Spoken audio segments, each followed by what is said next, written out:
Hey guys, welcome to another video. Today I'm going to be doing something slightly different for the channel, so let me know in the comments below if this is something you want to see in future. But we're going to be talking post-match previews about games, because if you've seen my vlogs, I sometimes basically lose my head a lot, so I feel like it's always good to wait maybe a week in advance once we've all calmed down.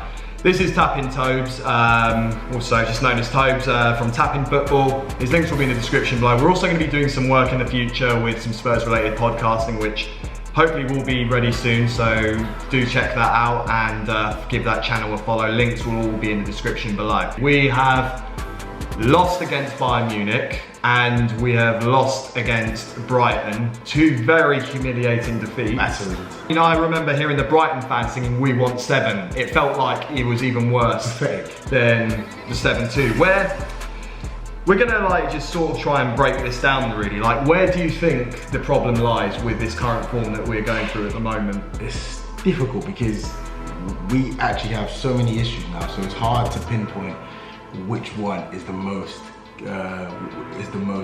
detrimental aspect.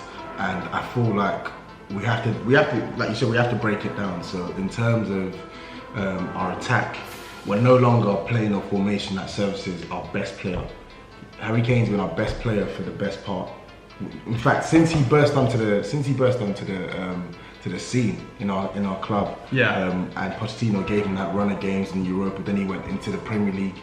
He's been our best player, and we're no longer playing a system consistently that services him the most.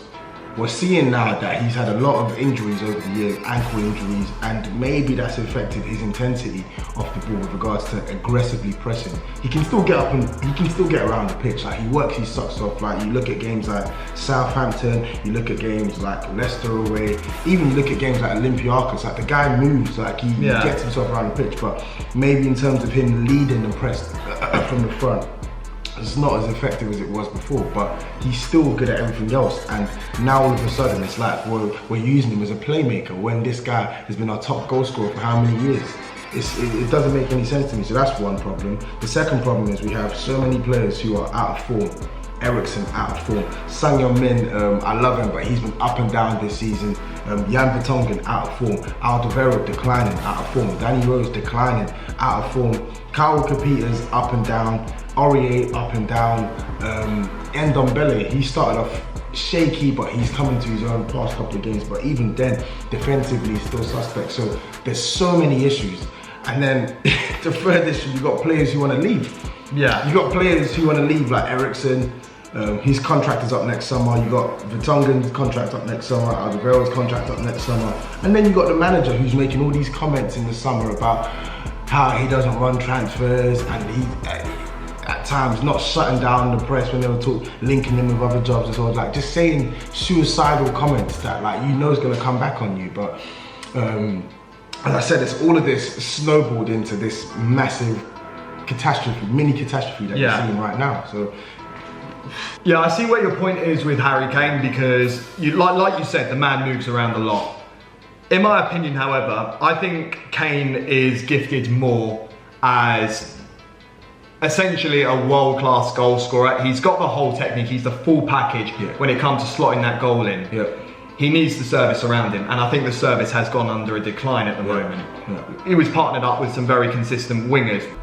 We need to reinvest, not just when you start to see things going slightly downhill, but when you see your best style of play and your best starting 11, you need to reinvest as well, because you need to keep on building and building and building, and that's how Liverpool could be potentially winning this league.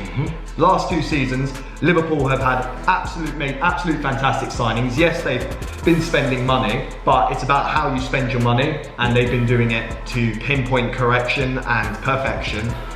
And they have not given up on reinvesting, and for that reason, I really do think that they can win the Premier League. Yeah, well, they didn't spend this summer, but if you look at their team, if you look at some of the youngsters they brought in, if you look at the way in which they're keeping their players fit and fresh, some could argue that maybe they didn't need to bring in a player this summer. I disagree. I think they should have. But let's flip it back to Spurs now. So 16-17 season, yeah, that was our best ever. There you go.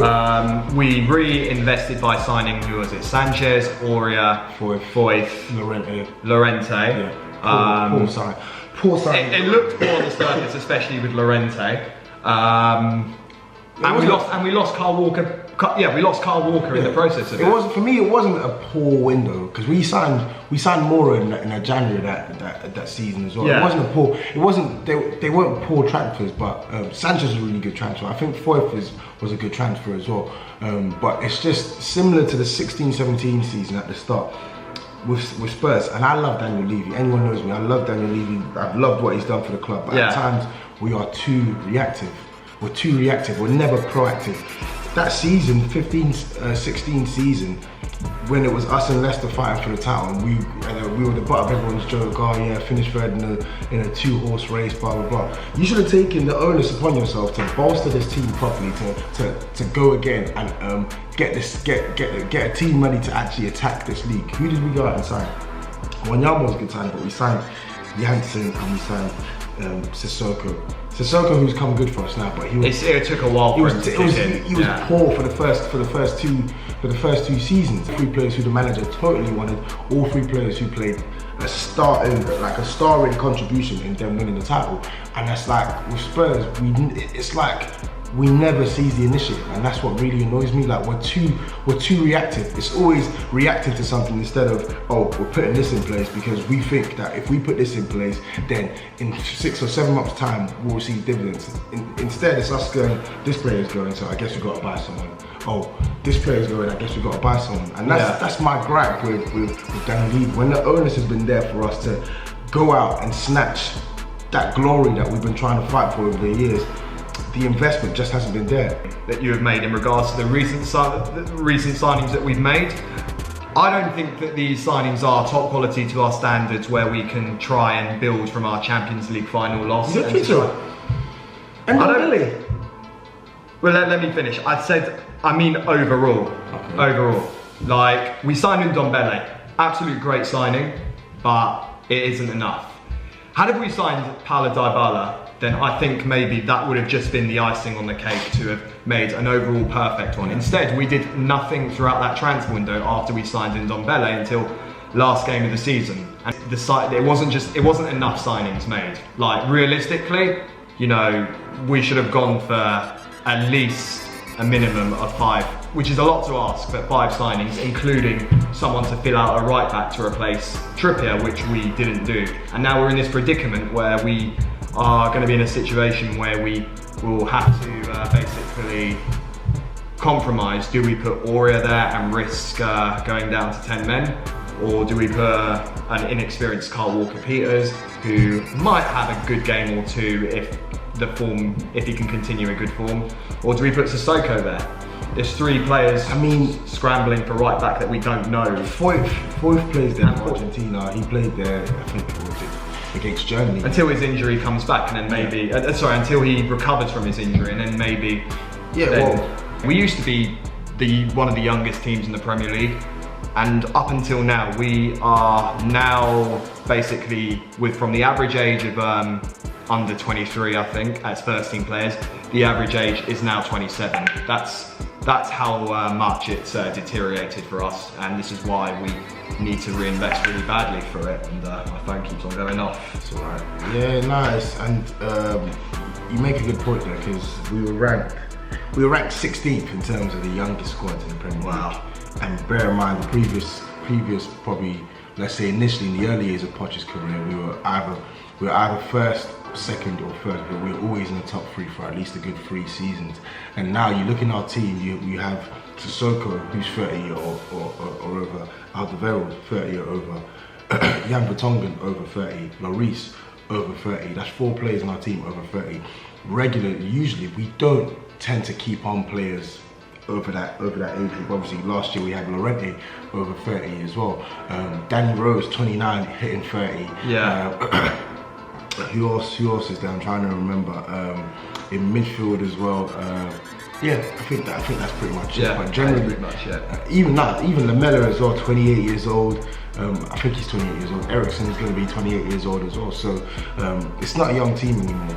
And we need to stop basically thinking like we're youngsters and actually start treating ourselves as grown-ups. Yeah, in a sense. That's what we've got to do. Exactly. And this average age thing is ridiculous. It's like the team has aged, they've grown, but yet we're still making the same mistakes that we made a couple of years back as well. And the problem here, I literally just had it in my head now, the problem here is that our manager wants us to play an aggressive, high tempo, fast paced game when we're off the ball. So he wants us to press aggressively. Like you look back over the years, there are so many matches we've won just because of our aggression. Man City, we haven't really reinvested that much. As you said as well, Bayern Munich exposed that a lot because our team just wasn't the same sort of team that we've seen in the past Champions League campaigns when we saw Tottenham blitz Real Madrid at Wembley, and Dortmund too, and also the Brighton results. I've seen, you know, in my years of supporting Tottenham and you know, days where I've seen Robbie Keane and Jermaine Defoe, Gus Poyet, Casey Keller in goal, Stephen Carr's our right back. I have seen some really awful defeats from games we should be winning on paper, but that was just on another level of defeat. I went to this game and it was genuinely the worst ever game I've been to in my life. It was embarrassing. It was a putrid performance. I watched the first half. I didn't watch the second half because I was doing rough runner. It's that type thing. Yeah. So I didn't watch the second. I didn't watch the second half, and then I had someone had their phone and was checking the stats, and I'm like, wow. Like I'm looking at the stats, I'm looking at the commentary, and I'm like, wow. Like this is how we're playing to Brighton. Like this is a team. Don't get me wrong. Brighton played well. They were full value. Yeah, we're not taking anything away from Brighton. 3 points, but like it's just when you have to look at our performance. Forget Brighton. Look at our performance as a team. It's just not good enough. I think we had something like 8 attempts against Brighton, like 3 on target, 0 clear-cut chances. We were terrible. It's not an exaggeration. We made Brighton look like Bayern Munich playing their second leg.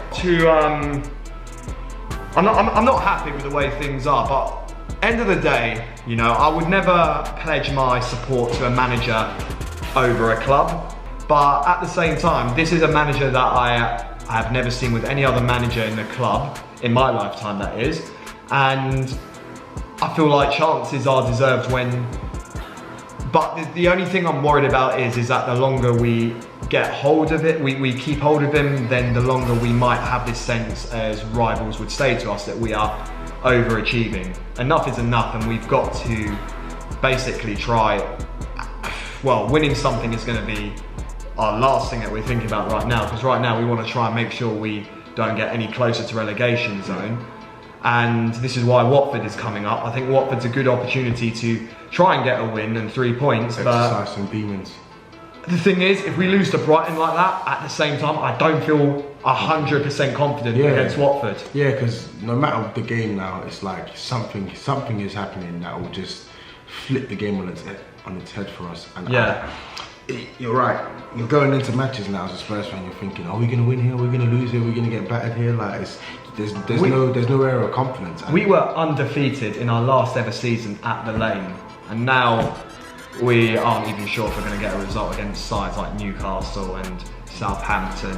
Yeah, it's not good enough. The form's not good enough. But as I said, if there's a manager that can change our fortunes, it's him. He's done it before, and he will do it. I think he will do it again. Whether he's going to stay on beyond the end of the season is beyond me. I personally think things are going to happen with the Madrid job, and I personally think that there will be big clubs that will come in for him this summer. Specifically, you reckon that's him gone in the summer? I think they'll come in for him in the summer. Thank you so much for watching. Let me know if you want to see this sort of content in the channel. I'm going to be having different Spurs YouTube. In fact, comment below who you want to see next in this preview. The next time I decide to do this, which would be hopefully game coming up between after Watford and hopefully if we might got something out of it. Hopefully, don't want to jinx it.